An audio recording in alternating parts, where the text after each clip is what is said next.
Hello दोस्तों, सभी लोगों को नमस्कार। आज मैं आप लोगों को शारीरिक शिक्षा टीजीटी में मस्कुलर सिस्टम के बारे में बताऊंगा। मैं मस्कुलर सिस्टम के बारे में पहले भी बता चुका हूं, ठीक है। मस्कुलर सिस्टम में मैं मसल्स की संरचना के बारे में बता चुका हूं। मसल्स की संरचना में क्या क्या चीज़ें होती हैं, जैसा कि हमने बताया था। जो मसल्स होते हैं, मसल्स में कुछ प्रोटीन्स होती हैं, कुछ क्या होती प्रोटीन होती है। इसी ये क्या है, मायोसिन प्रोटीन। ये क्या है, मायोसिन है।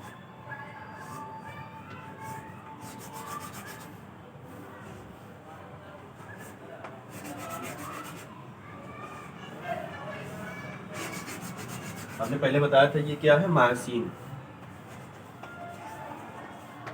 Myosin protein. मायोसिन के बीच बीच में क्या होता है, एक्टिन होता है। ये देखिए, मायोसिन के बीच बीच में क्या होता है, ये एक्टिन प्रोटीन होती है, ठीक है। ये मायोसिन है, ये क्या है, एक्टिन है।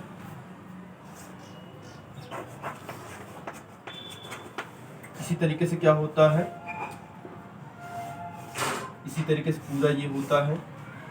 एक्टिन मायोसिन क्या होता है, इसी तरीके से बीच बीच में होता है। हमने बताया था कि जो प्रोटीन एक्टिन को काटता है, जो प्रोटीन एक्टिन को काटता है उसे कहा जाता है जेड लाइन। उसे क्या कहा जाता है, जेड लाइन। देखिए, ये एक्टिन को काट रहा है, इसे भी क्या कहा जाता है, जेड लाइन कहा जाता है। और जो प्रोटीन किसे काटता है, मायोसिन को काटता है, उसे कहा जाता है यम लाइन कहा जाता है। क्या कहा जाता है, यम लाइन, ठीक है। यानी जो प्रोटीन मायोसिन को काटता है उसे क्या कहा जाता है, यम लाइन कहा जाता है, ठीक है। अब देखिए, जो मायोसिन वाला भाग होता है इसे कहा जाता है ए बैंड कहा जाता है। इसे क्या कहा जाता है, ए बैंड। और देखिए, जो मायोसिन के बीच में जो एक्टिन वाला भाग होता है इसे कहा जाता है आई बैंड। इसे क्या कहा जाता है, आई बैंड।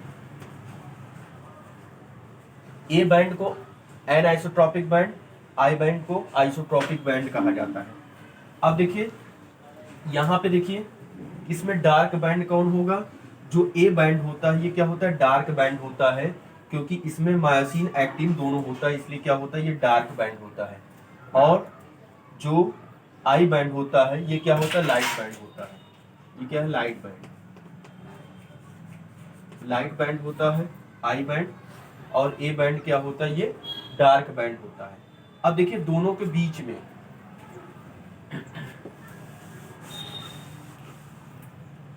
दोनों देखिए, जो डार्क बैंड होता है, जो ए बैंड होता है, ए बैंड में देखिए किनारे किनारे क्या होता है, मायोसिन एक्टिन दोनों है किनारे किनारे। लेकिन बीच में क्या है, बीच में एक्टिन नहीं है। बीच में क्या है, एक्टिन नहीं है। इसी को कहा जाता है यच जोन कहा जाता है। इसी बीच वाले भाग को कहा जाता है यच जोन। इसी बीच वाले भाग को क्या कहा जाता है, यच जोन कहा जाता है। यानी यच जोन में क्या होता है, केवल मायोसिन होता है, ठीक है। अब देखिए, एक जेड लाइन से दूसरे जेड लाइन के बीच के भाग को कहा जाता है सार्कोमियर कहा जाता है, ठीक है। एक जेड लाइन से दूसरे जेड लाइन के बीच वाले भाग को क्या कहा जाता है, सार्कोमियर कहा जाता है। सार्कोमियर क्या होता है, यह मसल का स्ट्रक्चरल और फंक्शनल यूनिट होता है। सार्कोमियर क्या होता है, मसल की स्ट्रक्चरल और फंक्शनल यूनिट क्या होती है, सार्कोमियर होती है। अब देखिए, जब मसल में संकुचन होता है, जैसे मान लीजिए ये मसल फाइबर है, ये क्या है, मसल फाइबर है। इसमें यम लाइन मायोसिन हो गया, और बीच बीच में क्या हो जाएगा, ये एक्टिन हो जाएगा। अब देखिए, जब संकुचन होता है तो ये क्या होता है, दबता है, ठीक है। ये मसल फाइबर क्या होते हैं, दबते हैं। यानी इसमें सार्कोमियर क्या होता है, संकुचित करता है। सार्कोमियर जब संकुचित करता है तो यच जोन क्या होता है, कम होता है। संकुचित होता है क्या होता है, यच जोन जो होता है वो कम होता है। अब देखिए, मसल कॉन्ट्रैक्शन में आगे क्या होता है,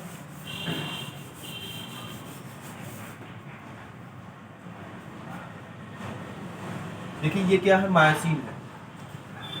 मायोसिन अपनी जगह पे रहता है और ये क्या है, एक्टिन है।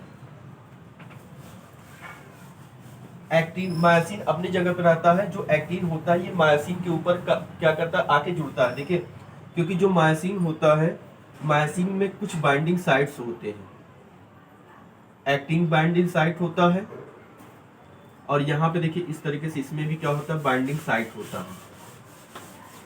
और ये देखिए ये क्या है, मायोसिन है, मायोसिन, और ये क्या है, एक्टिन है। मायोसिन अपनी जगह रहता है, जब इसमें संकुचन होता है तो यही एक्टिन आकर के क्या होता है, मायोसिन से जुड़ जाता है। मायोसिन में देखिए क्या होते हैं, कुछ कुछ चीजें जुड़ी होती हैं, ट्रोपोनिन और ट्रोपोमाइसिन। एक्टिन से क्या होता है,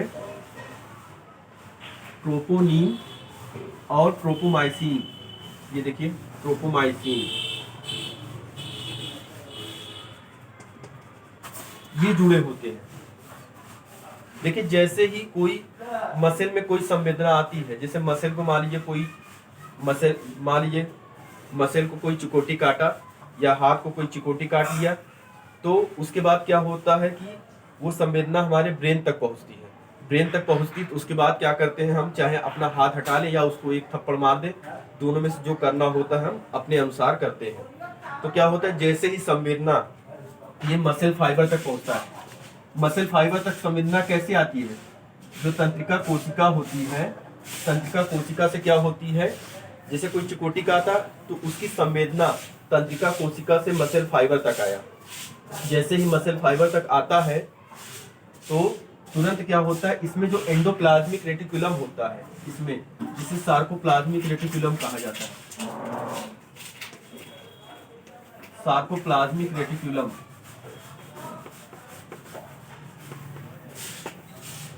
जैसे ही संवेदना मसल फाइबर तक आता है तो मसल फाइबर में जो एंडोप्लाज्मिक रेटिकुलम होता है, जिसे क्या कहा जाता है, सार्कोप्लाज्मिक रेटिकुलम कहा जाता है, वहां से क्या होता है, कैल्शियम आयन निकलता है। वहां से क्या निकलता है, कैल्शियम आयन निकलता है। यानी मसल कॉन्ट्रैक्शन में कैल्शियम आयन का बहुत बड़ा रोल होता है। कैल्शियम आयन निकलता है। कैल्शियम आयन जो होता है, यह ट्रोपोनिन में एक बाइंडिंग साइट होता है, सी बाइंडिंग साइट। यह कैल्शियम आयन जो होता है, देखिए जब तक एक्टिन के साथ ट्रोपोनिन ट्रोपोमाइसिन जुड़ा रहता है, तब तक यह मायोसिन से जुड़ता नहीं है। जैसे ही कैल्शियम आयन, जैसे ही संवेदना आती है तो कैल्शियम आयन निकल करके ट्रोपोनिन के सी बाइंडिंग साइट से जुड़ जाता है। तुरंत ये ट्रोपोनिन ट्रोपोमाइसिन अलग हो जाता है। जब अलग हो जाता है तो ये क्या करता है, इसके साथ जुड़ जाता है, एक्टिन मायोसिन के साथ जुड़ जाता है। तभी क्या होता है, संकुचन होता है और जो एच जोन होता है वह क्या होता है, कम हो जाता है। ठीक है, फिर से एक बार देख लीजिए। जैसे ही जब कोई चिकोटी काटता है तो तुरंत उसकी संवेदना क्या होती है, मसल फाइबर तक पहुंचता है। मसल फाइबर में जो एंडोप्लाज्मिक रेटिकुलम होता है, जिसे सार्कोप्लाज्मिक रेटिकुलम कहा जाता है, वहां से क्या होता है, कैल्शियम निकलता है। कैल्शियम का बहुत बड़ा रोल होता है मसल कॉन्ट्रैक्शन में। यह कैल्शियम जो होता है ट्रोपोनिन के सी बाइंडिंग साइट से जुड़ता है। जब तक ट्रोपोनिन ट्रोपोमाइसिन जुड़ा रहता है तब तक ये आपस में जुड़ते नहीं हैं। जैसे ही कैल्शियम आयन आकर के ट्रोपोनिन के साथ जुड़ जाता है, ट्रोपोनिन ट्रोपोमाइसिन अलग हो जाता है, तो यहीं से क्या होता है, ये आपस में बांड बना लेते हैं। तो वही क्या होता है, इसमें संकुचन हो जाता है। फिर उसके बाद क्या होता है, फिर ये हट जाते हैं। तो यही प्रक्रिया होती है। ठीक है, बांड बन जाता है, संकुचन हो जाता है, हट जाता है, तो संकुचन हट जाता है। ये हो गया muscle contraction.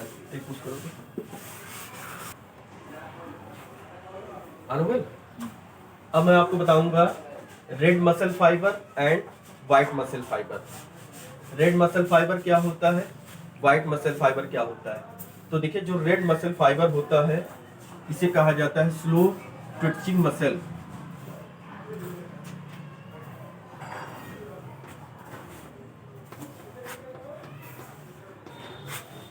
Slow twitching muscle इसे कहा जाता है fast twitching muscle, fast twitching muscle.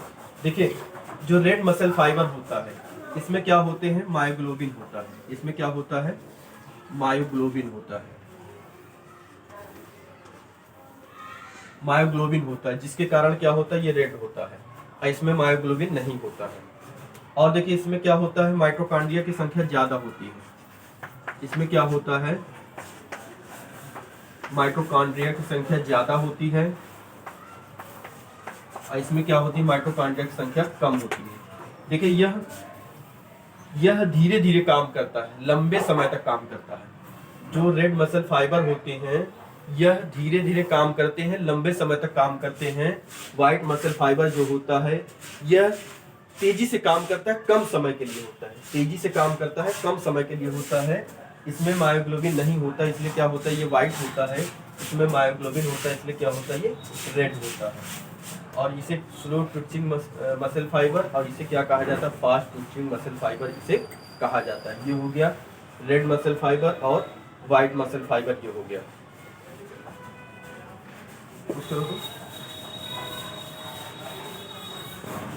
अब देखिए बोन को बोन से कौन जोड़ता है, बोन को बोन से लिगामेंट जोड़ता है। पीजीटी में ये 1 नंबर का क्वेश्चन जरूर रहता है। बोन को बोन से कौन जोड़ता है, लिगामेंट जोड़ता है। और बोन को मसल से कौन जोड़ता है, टेंडन। बोन को बोन से कौन जोड़ता है, लिगामेंट जोड़ता है। बोन को मसल से कौन जोड़ता है, टेंडन जोड़ता है। अब देखिए मसल से संबंधित ही कुछ व्यायाम है, जैसे आइसोटोनिक,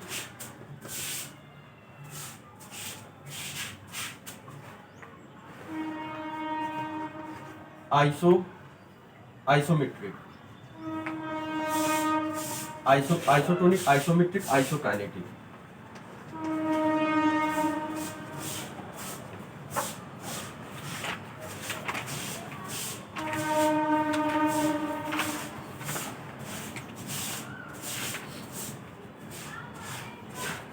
देखिए आइसोटोनिक, आइसोमेट्रिक, आइसोकाइनेटिक। आइसोटोनिक में क्या होता है कि जो मसल्स होता है, मसल में क्या होता है, संकुचन होता है। फाइबर क्या होते हैं, बढ़ते हैं या घटते हैं, ठीक है। आइसोटोनिक जैसे पुशअप करना, पुलअप्स करना, ठीक है, ये क्या हो गया, आइसोटोनिक। यानी इसमें क्या होता है, मांसपेशियों में संकुचन होता है, मांसपेशियों में क्या होता है, संकुचन होता है आइसोटोनिक में। यानी इसमें मांसपेशियां लंबी होती है या छोटी होती है, वो स्पष्ट दिखाई देती है। जैसे पुशअप करना, पुलअप्स करना, ठीक है, डंबल से व्यायाम करना, ये क्या हो गया, आइसोटोनिक हो गया।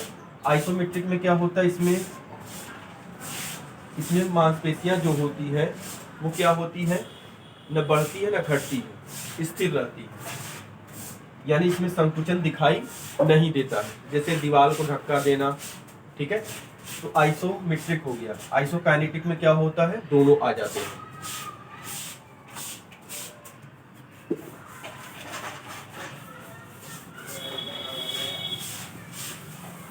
पुश कर। देखिए जो मांसपेशियां होती 3 प्रकार की होती है, जैसा कि हमने बताया था, वॉलंटरी, इनवॉलंटरी, कार्डियक।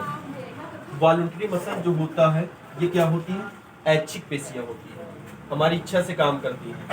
इनको स्केलेटल मसल भी कहा जाता है,